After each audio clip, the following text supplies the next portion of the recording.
Recently, me and my friends did a complete playthrough of the Black Ops 3 campaign, and now I've decided to rank all of the missions from worst to best. First up, we got...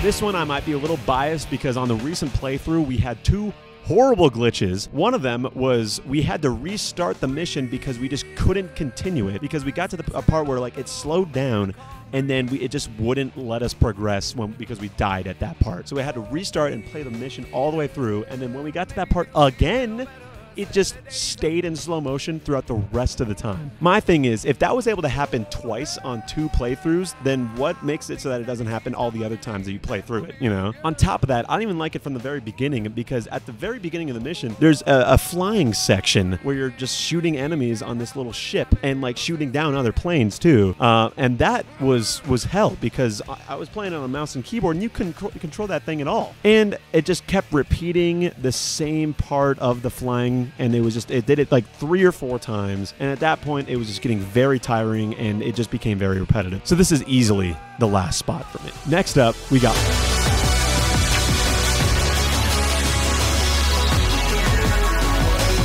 Now, this is the very first campaign mission in the entire campaign, and I like to say it kind of like sets a good tone for the rest of the campaign because very clunky. You don't really understand what's going on. It has a bad turret section, which is a common theme in this game, it seems like. The characters are introduced poorly. They're just kind of like introduced to the side, and then you don't really care about any of them at this point. I did like the ending with your arms getting ripped off. I like how Taylor waited until basically your whole limbs, all of your limbs were gone by the time he, came to save you. But, that's beside the point. But yeah, this is, it was fun because, I was messing around with Ryan, but that's really all that was good about it, Next up, we got... Wake up.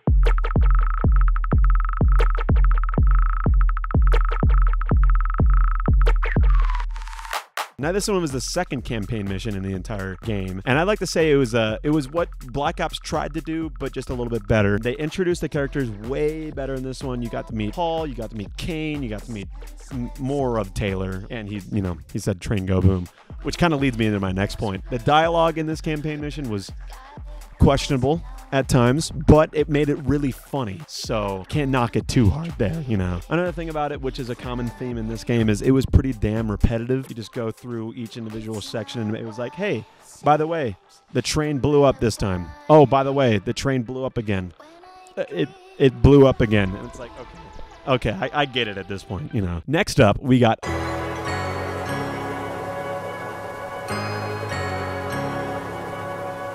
This mission, which is a common theme in this campaign, was it had so many bad glitches. Some glitches, which you start to see in this campaign mission, are, I'd say, good glitches. They're glitches that you can, jump into areas that you're not supposed to be in and kind of break the game that way. Those I'm fine with, and you'll see I bump up a map heavily later on in this video because of those glitches. But this one had a couple also game-breaking glitches, which I did not like either. There was one part towards the beginning of the campaign where we had to restart the mission because Hendrix just wouldn't move, which was annoying to say the least. So yeah, we had to restart because of that, and it was not good. One thing I'll say about this campaign is the location really bumped it up for me. I really liked going into the underground and having all the robots running at me and stuff. I really liked that location. It was very unique, very cool. Gotta give respect where respect is due. Next up, we have got...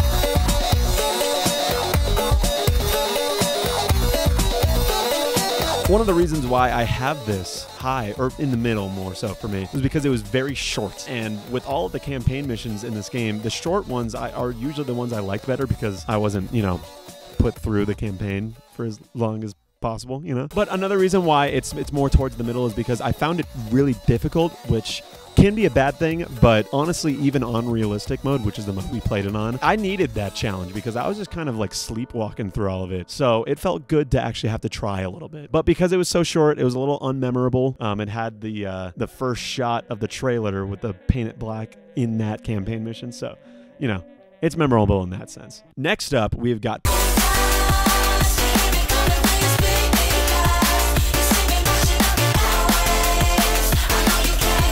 Now, with this map, I really like the location. I really like the colors on the map, which is kind of, I don't know, it's kind of interesting to say about the campaign mission and why it's like, you know, towards the middle. But I don't know, it's just very pleasing to look at. My big problem with the map, which is why it kind of got bumped down for me, it would be a lot higher without this. There was way too many warlords, which at least on realistic mode, they are extremely difficult to kill. It took nearly an entire magazine of a gun just to kill them. And I didn't like that very much, so it kind of bumped me down. There was some parts of the campaign mission that I really, really loved, especially when you start like getting very high up on the map. That was very cool. And then there were some horrible sections too, like the last turret section was hilarious because Hendrix was just kind of riding on the front and was like not experiencing gravity, and I thought it was hilarious. So, you know, honestly, like I bumped it down because of that, but maybe it could be bumped up because of that too. I could be talked into bringing it up a bit. Next up, we have got.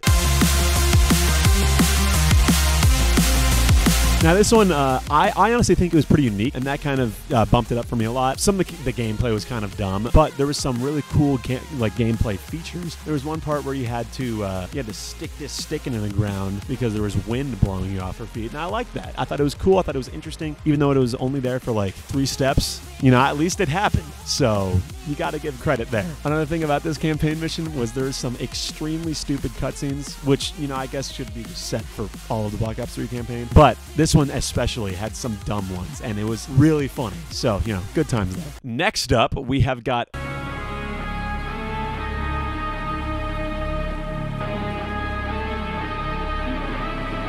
Now this map, I have to be honest with you guys, it had my favorite vibe throughout the entire campaign mission. All of the fire, all of the like uprising happening within the city, it was cool. It was cool. You know, it was doing that stuff very good. This campaign mission had some pretty unique gameplay.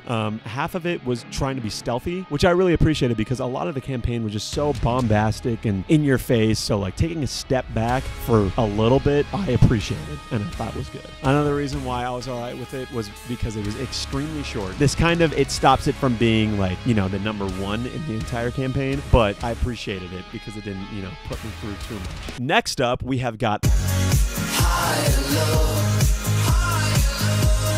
If I had my way, never let you go. Now this being the last mission in the entire campaign, I wish it was pretty good, and I think they did a fairly good job on it. There's some issues I have with it, but I think it was the most unique. It had a great location, you know, it had 2 locations. It was basically at the start, you were like in the real world, and then after that, you like changed, you died, you shot yourself, and then you like changed into like your mind going through the frozen forest, which I really liked. I liked that, you know, cool little switch midway through. I think it was good. My 2 big problems with it was after a while, it started to get a little bit tedious, and it was the ending of the campaign, and oh my God, it's such a bad ending, which is in part to just the whole campaign being bad, but like especially in this one, you could really feel that bad ending. It sucked. Like it was not good, but otherwise I had a good time playing it. So, you know, ranked to the #3 spot here. And the second best campaign mission in the Black Ops 3 campaign is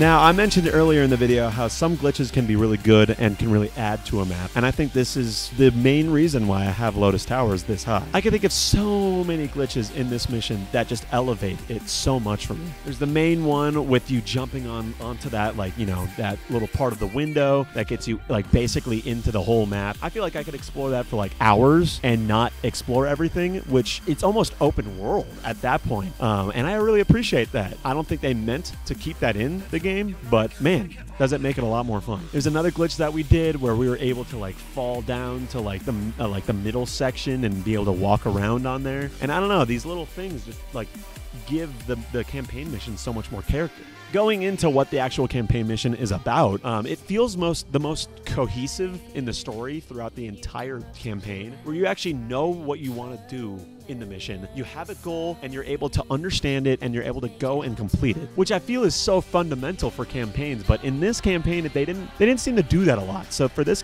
specific mission to do that, I really appreciated it. And I felt like it was really the only campaign mission in this entire game that had even like a slight amount of tension. You know, you're trying to get Taylor and you could feel him slipping away a little bit. And like it's the only one that you actually felt any sort of tension. And just because of that, we have it at the number 2 spot. And for the number 1 spot in the entire Black Ops 3 campaign, I have...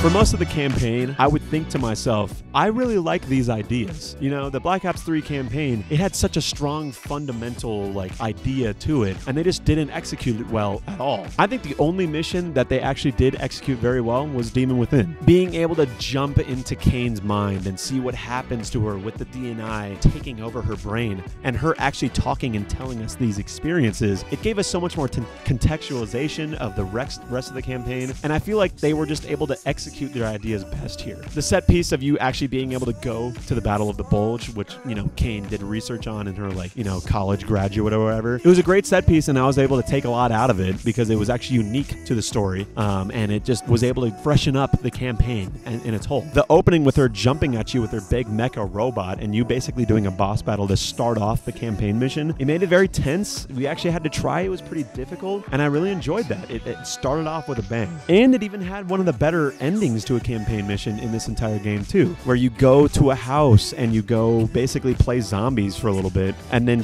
you're able to set Kane free from Corvus. And I really liked that. I think it makes sense. You know, you actually kind of feel for Kane at the end, which you don't feel a lot of feelings other than boredom while playing this campaign. So actually being able to feel other things was a good change of pace. And so that's my list. That's every single campaign mission in this entire game. You don't have to agree with me. This is just based on my enjoyability, based on my most recent playthrough. I'd highly, highly recommend watching that video. About 40 minutes long. We just went through the entire campaign. Have a hoot, have a laugh. I'd recommend getting some popcorn and enjoying it. I think it's a great little mini movie for you to watch. So I hope to see you there soon.